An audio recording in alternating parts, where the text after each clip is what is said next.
This is the Orange and Black Insider Bengals podcast. Former Bengals linebacker Takeo Spikes. I was frustrated because you can tell certain coaches' hands are tied. It's like, what are we doing? You know, what are we here for? We've got Tim McGee. Since Zach Taylor has come in as the head coach, you really didn't know what to expect from them. Bengals wide receiver Tyler Boyd joining us. I mean, at the end of the day, it's fun to me when I get to go home or play the Steelers. Bengals running back Mickey Woods. Yeah, I am surprised, but I'm also happily surprised that they're starting to step up to the plate and spend a little money. I am Matt Minnick, and this is Shock Talk. Red Velvet, hot rock. I think anybody who follows Cincinnati football on all three levels knows our guest. Sam Hubbard, the defensive end for the Cincinnati Bengals. We had a lot of, kinks and stuff that we worked through the first year, and now we're really able to focus on the details. None other than Ike Taylor. But as far as excellence, Ocho, for the most part, I would give the edge because he was more healthier right now than AJ. If you catch a healthy AJ, you catch him hell.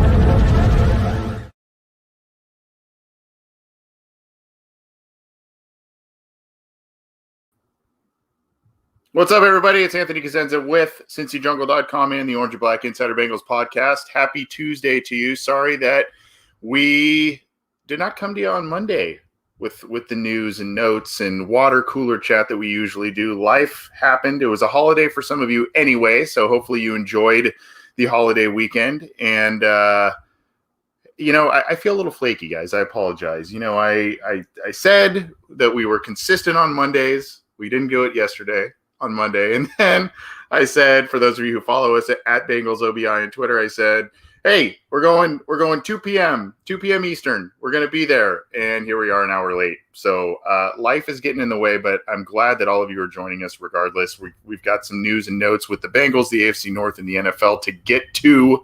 I'm seeing a lot of hellos. Call me Mark. Happy Tuesday. Robert Rourke. Hey, JC. How you doing?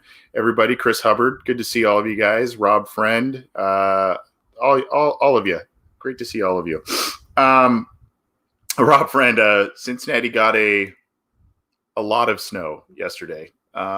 So he worded it a little differently, a little more PG-13. But yeah, if you are in Cincinnati area, in the Kentucky area, hopefully you are all staying, and in Texas. I guess there's a crazy some crazy weather going on in Texas. Stay safe, especially if you are forced to drive, if you are forced to be out in the elements. Please stay safe. To be careful on the roads and all that kind of stuff. We're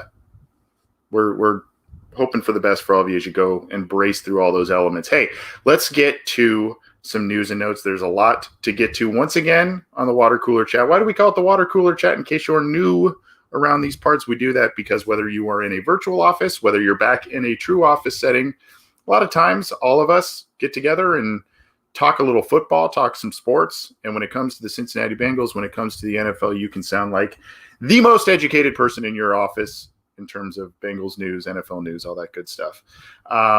Chris Hubbard, can we get a video of John shoveling snow? I don't know. I'll have to ask him if he's out there shoveling. We'll be back on the air tomorrow night. So maybe he's been shoveling some snow. I don't know.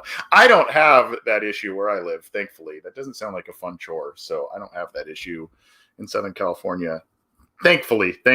But I feel for all of you who have to do that. All right. Hey, let's get to it. I'm going to start sharing my screen here. And we can go through. Some of these are from CincyJungle.com. Some of them are from NFL.com, from Twitter, all that good stuff. And we're going to run through them. Let's start with some unfortunate news. And I believe it was my colleague, John Sheeran, who shared this one on CincyJungle.com. Adam Jones arrested in Hamilton County, charged with assault. Apparently, according to a report, he, quote, punched and kicked a person in the head until the person was unconscious. So more details. There is an update here. The person Jones assaulted, according to Cincinnati police officers, was a security guard for the nightclub Clutch OTR. 37-year-old Kevin Streets was allegedly punched and kicked in the head by Jones until he lost consciousness. Earlier on Monday, our own Zim Hude, apparently he, unless there was something I misunderstood there, but he had reached out to Adam Jones, I guess, and Adam Jones called this, a farce of a report. We'll see what happens there, but this is unfortunately part of who Adam Jones is. He talked about drunken disorderly conduct 2 years ago. There was the thing in Las Vegas that unfortunately led to someone being paralyzed and handicapped from, I believe, the waist down. There's a lot of different stuff that has gone on in Adam Jones' life in terms of legal troubles. He was, there was the incident, I think, even before when he was still in Cincinnati. I think he hit a woman at a bar. I mean, there's just kind of a long line of stuff. So, and then of course he did reveal that he is bipolar in April of last year, potentially explaining some of the behavioral issues that Jones is experiencing. But unfortunately, not to start the show off with a sour note, but the rap sheet's kind of long. So we'll see what happens here with Adam Jones. Hopefully he can right the ship and stay out of trouble. I know he started a couple of business ventures, and John said he also went on the Pat McAfee show to explain what happened. So, it's just unfortunate. He's a guy that even, he's getting close to 40, and, this kind of stuff continues to follow him, unfortunately. Let's move on, and we can kind of do a little two-prong here. The Bengals, some of their team leaders, Joe Mixon and Tyler Boyd being a couple of them, they are really the social media recruiters. They've talked about some coaches, some players, all that kind of stuff. And Tyler Boyd was trying to recruit recently J.J. Watt, who was recently released by the Houston Texans, another NFL piece of news in case you did not hear that one. Another PG-13 tweet by Tyler Boyd. He asks J.J. Watt, Bengals bro, let's turn this stuff up. But Watt surprisingly had an 85.5 Pro Football Focus grade. I didn't expect him to be that high. Just didn't seem to pop off the film as much as he has in certain other years, but was obviously still an effective player. Just a very, Hall of Fame career. We'll see how much he has left in the tank. It sounds like a lot of players, Deshaun Watson requesting a trade, J.J. Watt requesting his release. A lot of people are disenchanted. A lot of players are disenchanted as to the direction of the Houston Texans. So he is now a free agent. Tyler Boyd is pounding the table. The Bengals need edge rush help. Carl Lawson is a guy who will be a free agent. They've got Sam Hubbard, but behind that, after unloading Carlos Dunlap in a trade last year, the Bengals need some edge rush help. It is presumed that they will make a push for Shaquille Barrett of the Tampa Bay Buccaneers 2 years after they initially pursued him and then pulled a contract off the table. We talked about that a couple of weeks ago on the water cooler chat. So the Tyler Boyd is trying to get J.J. Watt to come to Cincinnati. Now, on that same note here, it sounds like J.J. Watt is enamored with coming somewhere in Ohio. I like to kind of go Bengals first and then AFC North, but since this was Bengals and then, we're talking about J.J. Watt, Mary Kay Cabot of the Cleveland Plain Dealer, or Cleveland.com rather. He is serious. So this is via Twitter. He is seriously considering the Browns as one of his options because they have a lot of what he wants. A lot of what he wants is probably a young, whatever your thoughts are on Baker, a pretty good quarterback, a good running game, and a team that went to, the divisional round of the playoffs. They beat Pittsburgh in Pittsburgh last year in the playoffs. So, this is a team that's, probably he feels is pretty close, are the Cleveland Browns. We'll see how accurate that is. But J.J. Watt is apparently seriously considering joining the Browns. Obviously, the money would be there, need to be there. It's all, obviously it's a bit closer in terms of where he grew up in Wisconsin and went to school and whatnot. So geographically, it would make a little more sense than where he was in Houston. But we'll see what happens there. That would be a scary lineup if J.J. Watt does indeed have a lot in the tank. That would be a scary lineup for the Cincinnati Bengals. in terms of Myles Garrett and J.J. Watt and others on that defense. They've got a lot of pieces there, and the Bengals would really, really, really need to bolster their offensive line if J.J. Watt were to join the Browns, as it sounds like he may. So a little bit of scary news if you're a Bengals fan there. Not the greatest news, especially if you are a Bengals fan that wants J.J. Watt to come to Cincinnati, to have him go to one of your most fierce rivals. Not the best news there. Let's keep rolling on. We just talked about the Bengals needing offensive line help in the wake of J.J. Watt potentially joining the Browns here. And we've got this, in case you did not see this, the Bengals, Brian Callahan says he would prefer to not move Jonah Williams to guard. So one of the elements that the Bengals, that could be in discussion, say for instance, the Bengals draft a Penei Sewell or Rashawn Slater after doing something in free agency, whether it's getting at tackle, whether it's getting a Taylor Moton, a Darrell Williams, or Matt Filer in free agency, and one of those guys who they think could play right tackle. So you potentially would have Penei Sewell, Rashawn Slater as your left tackle, and then one of these free agents is your right tackle, replacing Bobby Hart. Maybe they even stick with Bobby Hart because the Bengals seem to like him far more than many of us on the outside do. And there's talk that maybe Jonah Williams would be better suited at guard. A lot of you, well, some of you may not remember this, but when Jonah Williams was coming out in the draft, a lot of draft pundits, or some of them rather, were thinking that Jonah Williams is going to be a better guard in the NFL because of the arm length.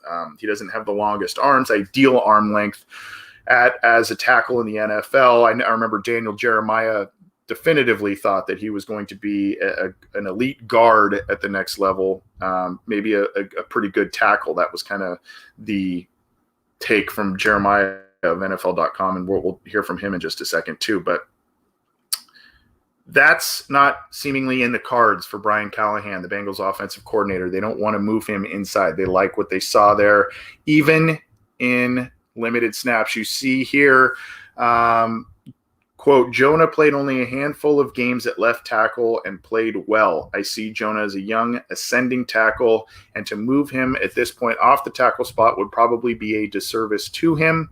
That's not to say that's not possible or could never happen, but I just think he's done some really good things as a tackle so far. To move him off of that in this point in his career would be a disservice to him. So, what's also interesting here is it wasn't, and that was via Bengals.com, by the way, that quote from Brian Callahan. What's also interesting to note about that is he didn't say, I'm not opposed to moving him to the right side necessarily in terms of being a right tackle. We draft a left tackle, we bring in a left tackle, that sort of thing. So it's a little telling, I guess, in some regards, that he did not go that route with Jonah Williams. Hey, we're opposed to moving him to the right side. One of the things, if you watched our show last Wednesday with John Sheeran and myself, there was an option he threw out. Robinson, the tackle of the Jaguars, who's an impending free agent. He could be a guy that the Bengals look at putting at left tackle if they bring him in via free agency, and then you would move Jonah to right tackle, and that's what they did at Alabama with those two guys. So, you'd have when Jonah was earlier in his career. So, that's something that could be on the table for discussion. But for right now, the Bengals prefer not to go the route of kicking Jonah inside. There's a major issue at left guard. I had high hopes personally for Michael Jordan. I still think that the potential is there because he's so young, but there's been a lot that he's put out on film that's left a lot to be desired.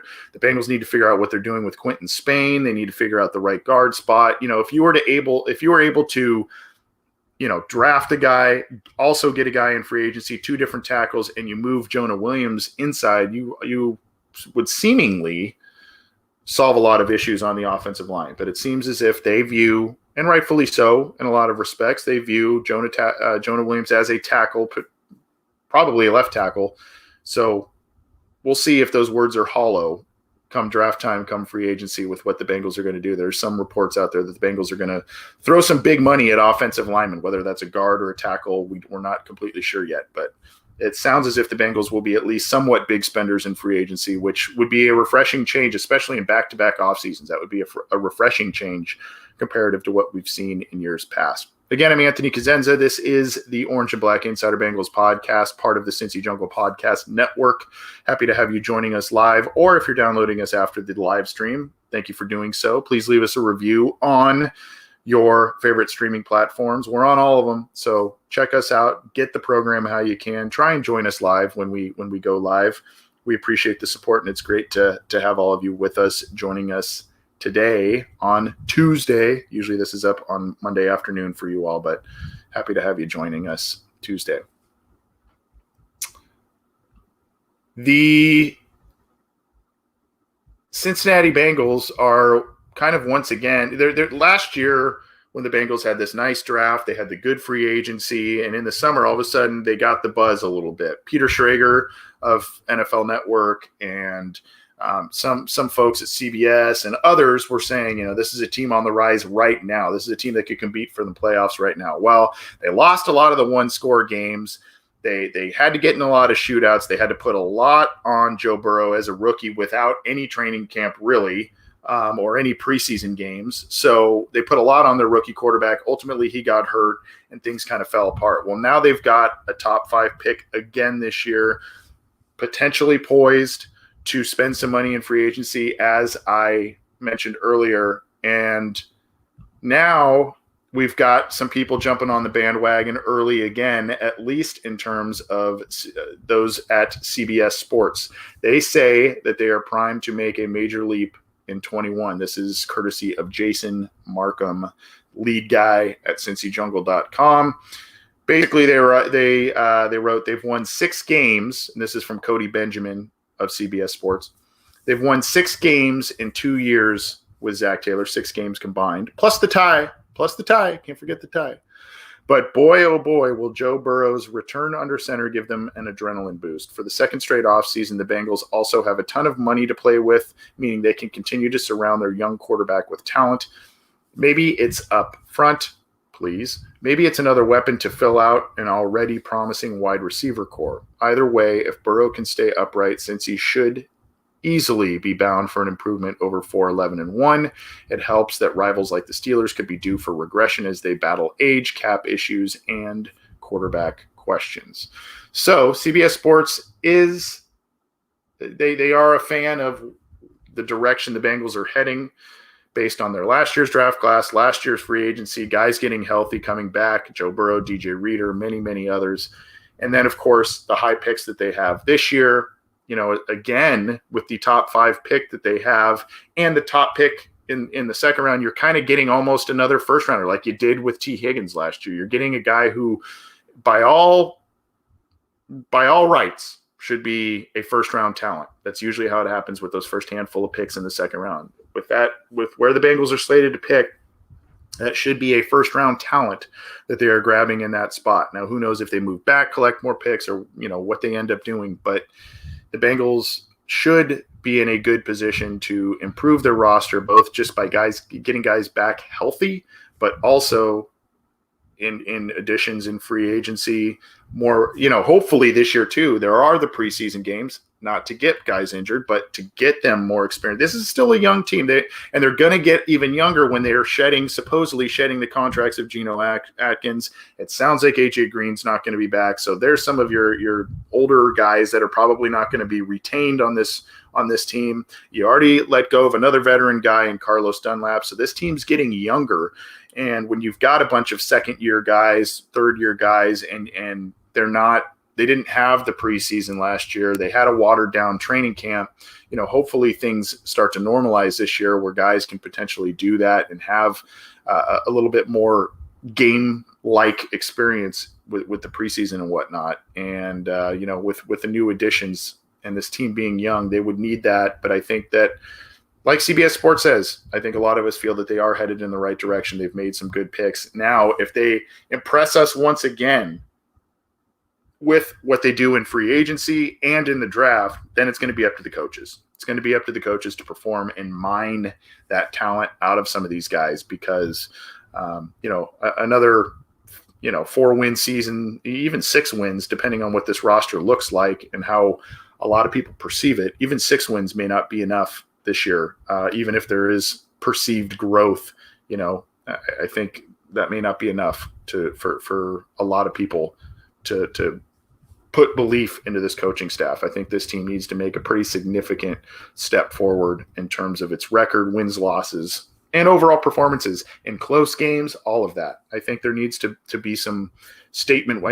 I hope we can all agree on that there needs to be kind of some more statement wins. There needs to be some of these closeout wins that you have in the pocket late in the game that you should hang on to those, and it would reflect in your record, obviously, but it would just kind of reflect in terms of the growth that the team is showing. So that is at least a ray of sunshine in terms of potential optimism from CBS Sports there.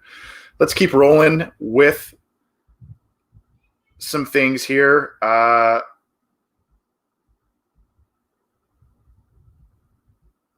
Let's go to – I talked about this a little bit with the Bengals needing offensive line help. I guess I should have brought this in here. This Daniel Jeremiah brought out his of NFL.com. I was just talking about him earlier.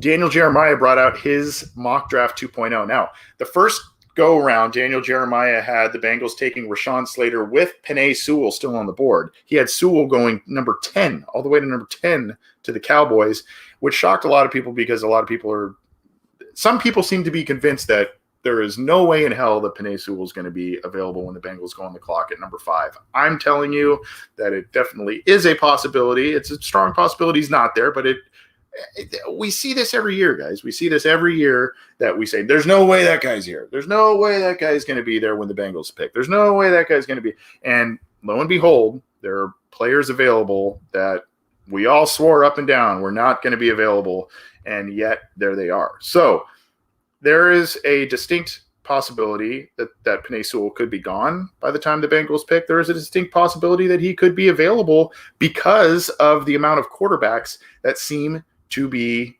slated to go within the top 5, top 10 in this draft. So here we go right here. Speaking of the quarterbacks, Jacksonville Jaguars, Trevor Lawrence at number 1, Zach Wilson at number 2.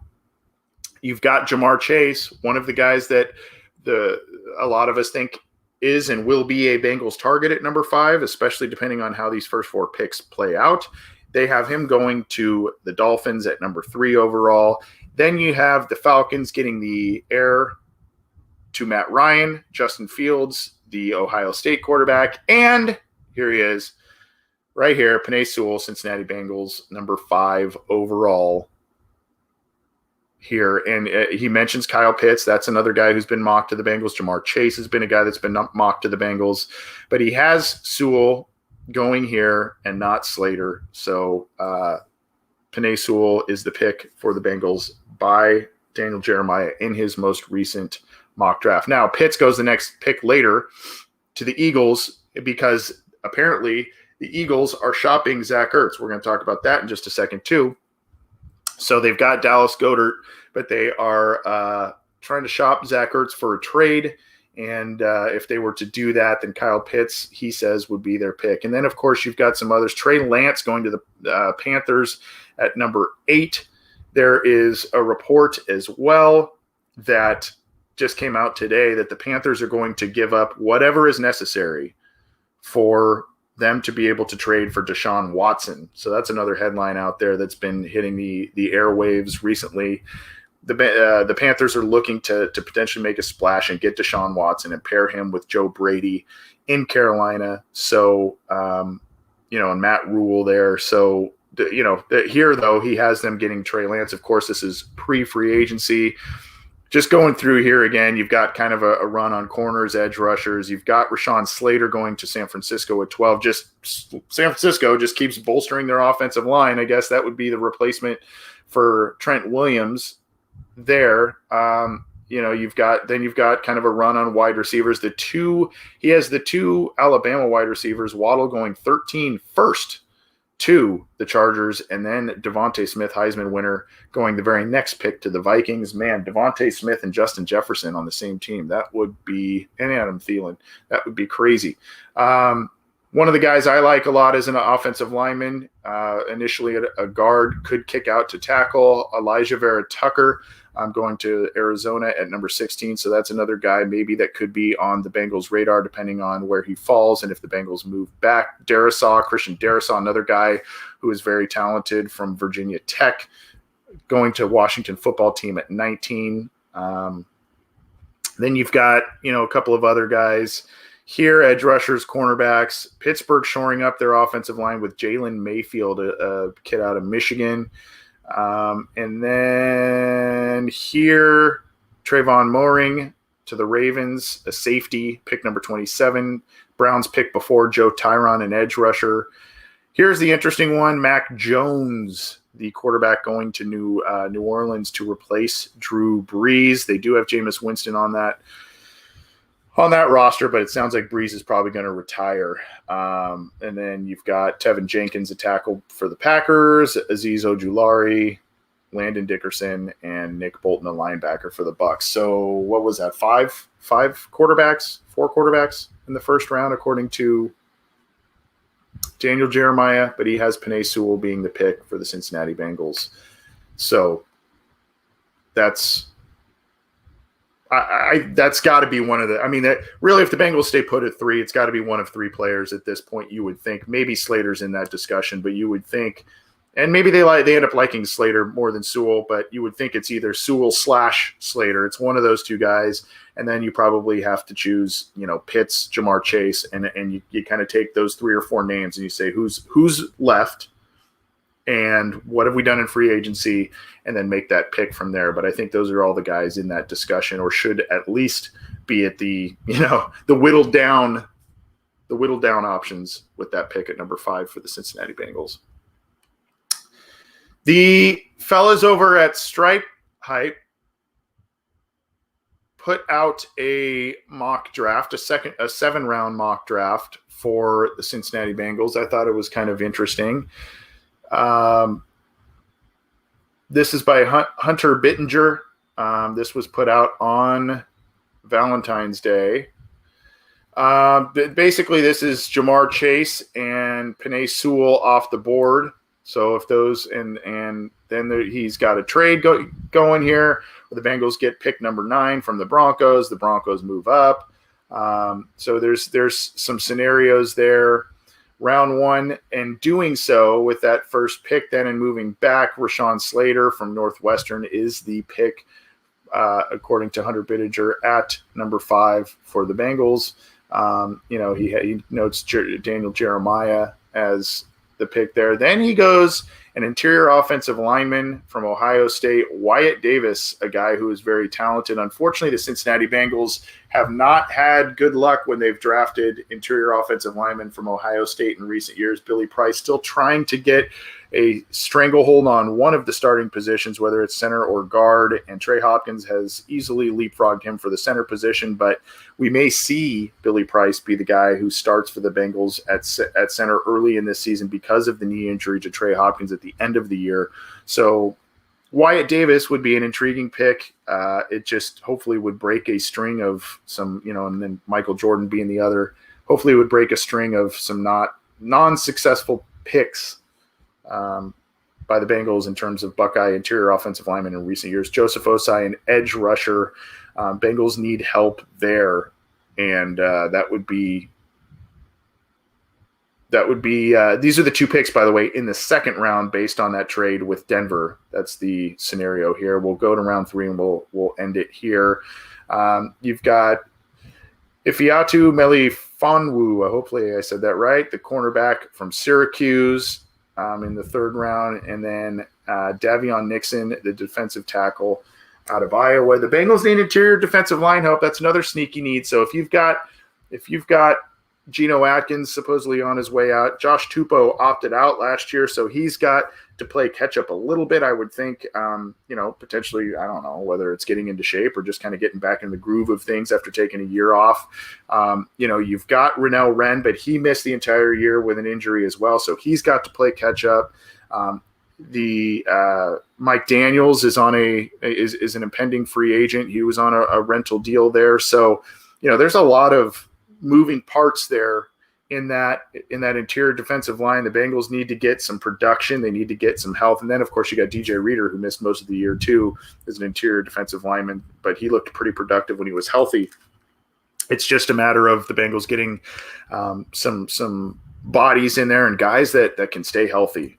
Glasgow was another guy that they liked for a little bit, and then he just couldn't stay healthy. So interior defensive lineman, rather, is a sneaky need for the Bengals. I won't go through the rest of the picks. You can check it out on stripehype.com.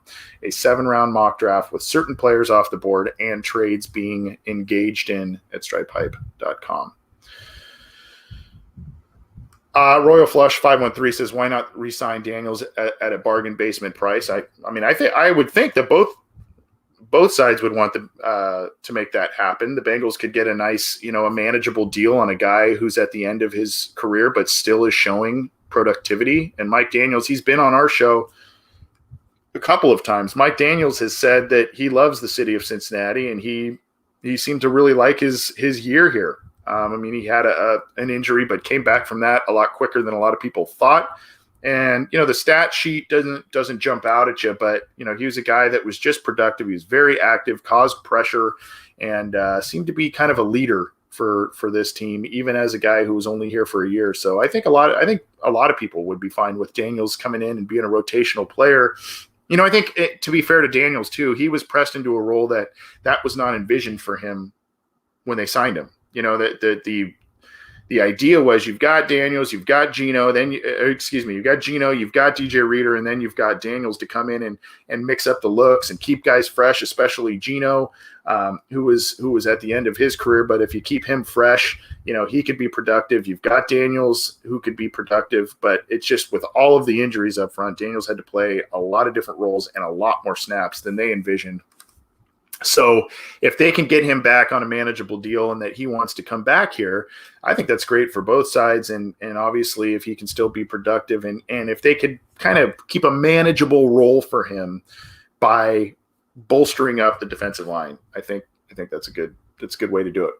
Let's keep rolling here. We've got a few more things to get to before we pop on out of here on this version of the Tuesday water cooler chat. Let's go a little bit of AFC North stuff. Just quickly, I'm sure everybody probably knows this, but Maurkice Pouncey, the center, very good center for the Steelers. He announced his retirement a couple of days ago at the end of last week, so he will no longer be there. We've talked a lot about the age. There's another, I think it was Dan Jeremiah who was talking, or CBS Sports rather, was talking about the issues with age on the Steelers roster aside from cap issues and whatnot. So there are a couple of guys that the Steelers will be losing that they'll still be paying dead cap money to, and Pouncey's one of them. So, great career, great player for a long time. That offensive line was a little uncharacteristic for the Pittsburgh Steelers, though, last year. They were kind of getting pushed around a little bit, and a guy that I think could be a good supplemental piece for the Bengals, whether it's as a spot, a starter for the time being, or, just kind of a versatile piece. Matt Filer, he kind of came in and helped stabilize some things. But they had some issues on the offensive line, which is very, very uncharacteristic of the Pittsburgh Steelers. And Pouncey was a guy that, he kind of had a little bit of an up and down year. The team did very well, and I think he kind of was like, well, this is our last run here. They were 11-0, and then they kind of hit the buzzsaw at the end there where they lost 5 of their last 6 games. And so he's hanging him up. And so is his twin brother as well. So Mike and Maurkice Pouncey are both hanging them up. They came into the league and played very well, had good careers, and there you go. So a little bit of Steelers news here. Let's go to this is also some Steelers news. keeping the eyes ahead to the post-Ben Roethlisberger era, Ian Rappaport notes that the Steelers were one of teams who sent coaches, personnel people, or area scouts to Trevor Lawrence's pro day. Now, unless they do some major blockbuster trade or something like that, there is no way that the Pittsburgh Steelers are going to end up with Trevor Lawrence. But they're doing their due diligence, and it just at least shows that they are interested in the top quarterback prospect in this year's draft, and are at least doing their due diligence in terms of thinking ahead to life after Ben Roethlisberger. So they had some folks in attendance at Trevor Lawrence's pro day, which, by the way, if you've seen some of the highlights there, some of the throws made there, that's he's got talent. That is for sure. And it would not be pretty if he ended up in Pittsburgh. That would just keep the quarterback lineage going there right after Ben Roethlisberger. I do think that the Pittsburgh Steelers will be drafting a quarterback probably pretty high this year. They let go of Duck Hodges. They've got Mason Rudolph. Ben Roethlisberger has said that he wants to he wants to work with the team to make his contract manageable. He wants to stay in Pittsburgh. I would assume this is probably his last year, but it's Ben. We never really know with Ben, do we? This is a little bit of Ravens news. I mentioned a little bit of Browns news earlier that J.J. Watt has a preference to potentially head to the Browns after being released from Houston per his request. So he may end up in Cleveland, and we're just kind of continuing on with some AFC North news. I think most of you know this by now, but Orlando Brown is wanting out of Baltimore. He played at left tackle and played well in Ronnie Stanley's stead. Ronnie Stanley's making a boatload of money, and or they were going to move Orlando Brown back to right tackle. Orlando Brown does not want to play right tackle, not only because of paychecks, but his father was a pretty good left tackle as well in the NFL, and he kind of wants to carry on that lineage. He wants to just be a left tackle, and he wants to be traded. So the Ravens are probably going to be asking for quite a bit of capital in order to be able to unload that player. I don't expect there to be kind of a trade yet. I think as free agency heats up, I think as the draft potentially starts to heat up, and if he's not moved, these are the kinds of trades that, they're made in free agency, but they're also made around draft time, right? Because what happens is teams kind of say, okay, well, we can actually get this player at this position as a replacement. We can send that guy off to the other team, and maybe we get draft capital we can use this year for that player. So, these trades happen in free agency. They happen in right before the draft as well. Sometimes they happen in season. I remember the Bengals traded for, it's not as high profile of a guy, but he was a former first round pick, Kelly Jennings. They traded for him, around training camp time, and those things kind of happen. So we'll see, but I don't expect. I know a lot of Bengals fans would say, we would love to have him in Cincinnati. Of course, he would be a very good player and bolster the offensive line, but he would want to play left tackle, so that would mean you'd have to kick Jonah to the right if you're bowing to his wishes there in terms of putting him as a left tackle. The other thing with it is interdivisional trade. I don't know that Baltimore would want to trade a guy in the division to a team they see twice a year. I don't know that would be in their best interest either. So I don't know that that's going to happen for Cincinnati. It would be more realistic if he was a free agent, but either way, it does not appear that Orlando Brown is going to, he probably will not be in Baltimore, but it's going to take a lot to get him out of there. So we got to see what the value is there. Speaking of the Ravens, again, they love getting talented players at the tight end position. They love it, love it, love it. And they are one of 5 teams who have reached out to the Eagles about Zach Ertz. And by the way, the Seahawks are the same. They've had Jimmy Graham. They've had a lot of talented guys, and now they want Zach Ertz. It sounds like Ertz wants a reunion with Frank Reich, who is the head coach of the Colts. That would be an interesting pairing, and it would be It's a little surprising to hear that because Indianapolis's quarterback situation is unsettled. Are they going to go with Jacob Eason? I think they still got Jacoby Brissett. Philip Rivers just announced his retirement. So are they going to draft a guy? I don't know. There's going to be a lot of quarterbacks on the move, a lot of quarterbacks retiring and all that sort of thing. We've talked about that a bit on this show. So, Ertz apparently wants to go to the Colts, but their quarterback position's unsettled. Go figure. A couple of other NFL news and notes. The Panthers are releasing Pro Bowler Kawan Short after 8 seasons. This is on NFL.com. He was at one point, especially in their Super Bowl run, ended up becoming a pretty dominant player, one of the better defensive linemen in the NFL. He was a second-round pick in 2013. But he had 2 Pro Bowls, and they are going. You can see here, Nick Shook of NFL.com writes the Panthers got younger at the position in 2020, drafting Auburn defensive tackle Derek Brown, who was a stud at Auburn, and 6th-rounder Bravion Roy to fill in for Short. So he played in just 5 games. And has had some injury issues. It's a guy that, has had his best years had some great PFF scores.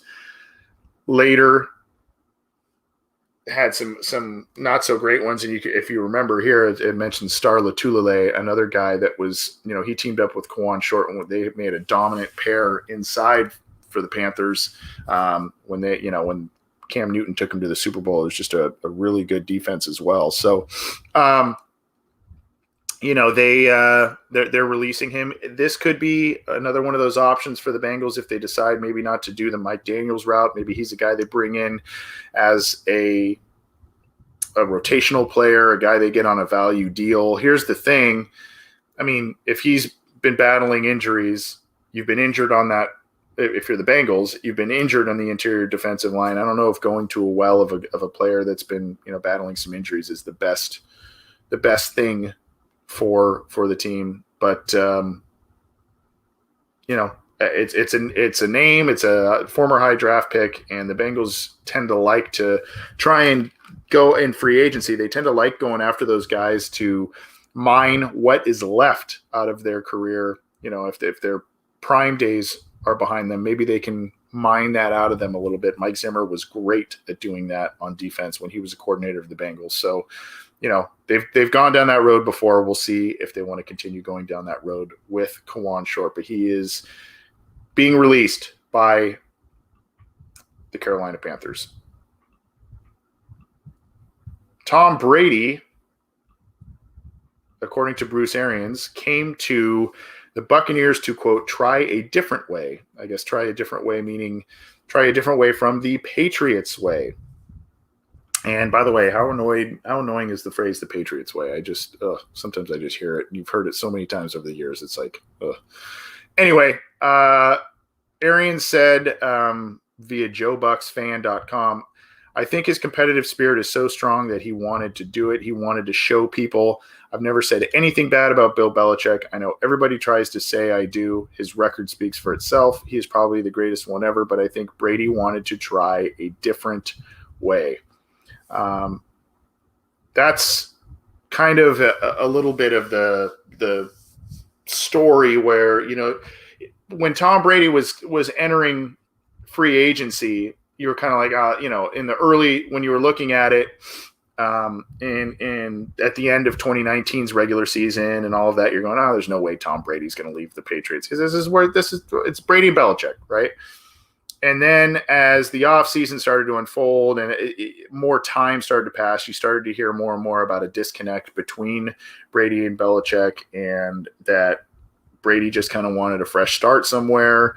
I think, he kind of wanted to do a little bit of the LeBron James, Dwayne Wade thing where he can kind of rally some of the names that he's either worked with in the past and or kind of say, hey, you're talented guys. Let's go down here. Let's try and put this thing together, build an all-star team and win one. And that's what they did. He got Antonio Brown, a guy who has had a lot of issues since some of his best days in Pittsburgh.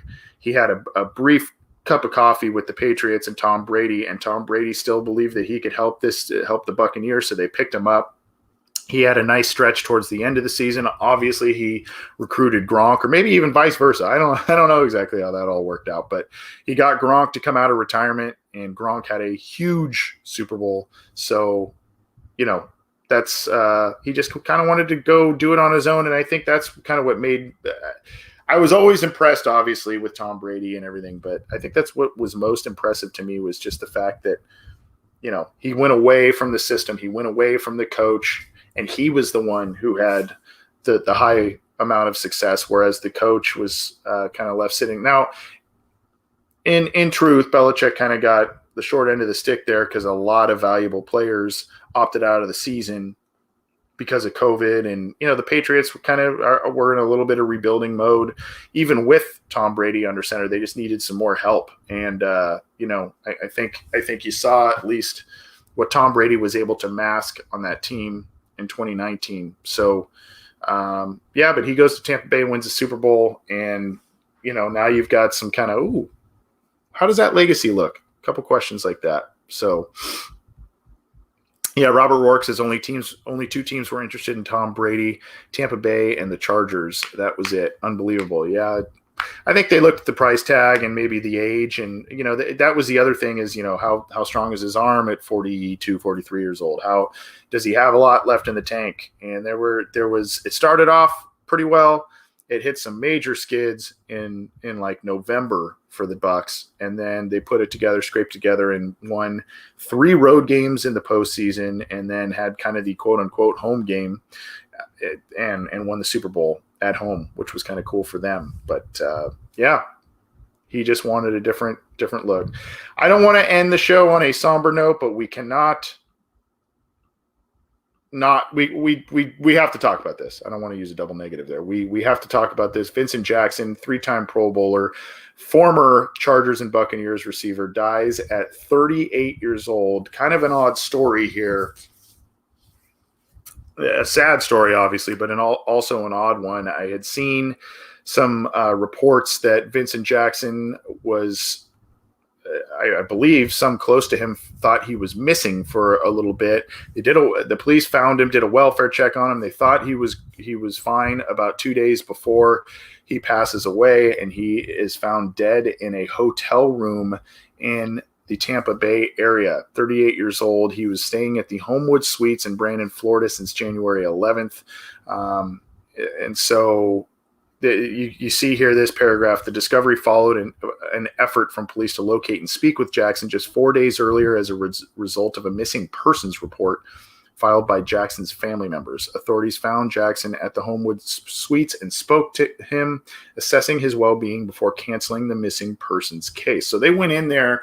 The family was concerned about him. He had been in there for a while. They found him, located him, talked to him, and just basically said, I assume people are worried about you. Are you okay? Where are you at emotionally? And the police seemed to be satisfied with what Jackson was telling him and what they found out there.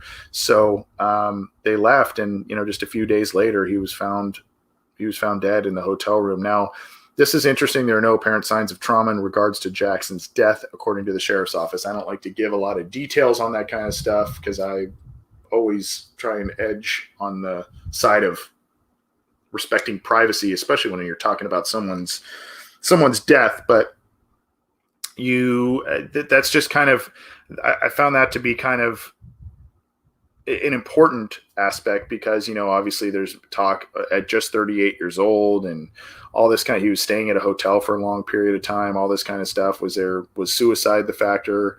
None of that's been officially announced, at least that I've seen, but a very sad story, a very talented football player. And apparently I didn't pay, unfortunately, close enough attention to this, but apparently a very good guy in the community. I read somewhere that he was doing some work with veterans and just a lot of, very well-liked guy. I know when he was playing for the then San Diego Chargers near my neck of the woods, he was a very well-liked guy by the Chargers organization, their fans, and all of that, a very talented guy. And, it's very sad that at that young age, he's found dead. I'm sure more sad details will emerge, but that's, and I don't want to end on a sad note. I don't want to end the show on a sad note, but we would be remiss if we did not mention that sad story coming out of the NFL. Well, I think that's going to do it for us. We went through a ton of stuff. Even though it's the off season, we still got a lot to talk about.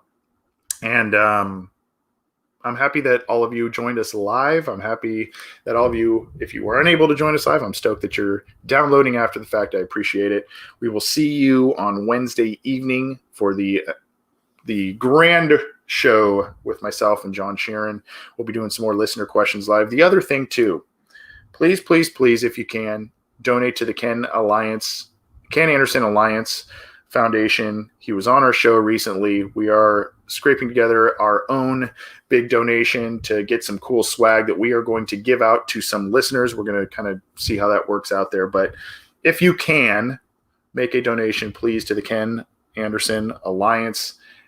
Note our show, or Cincy Jungle, if you will. Ken's a great guy. He's been on our show a couple times, and we want to support the great cause that they are doing there. So please do so. And we'll be getting some swag to give out, and we'll have a fun episode where we're giving out that stuff. But anyway, thanks everybody. Take it easy. Enjoy the rest of your week. We'll talk to you soon. And hoo day.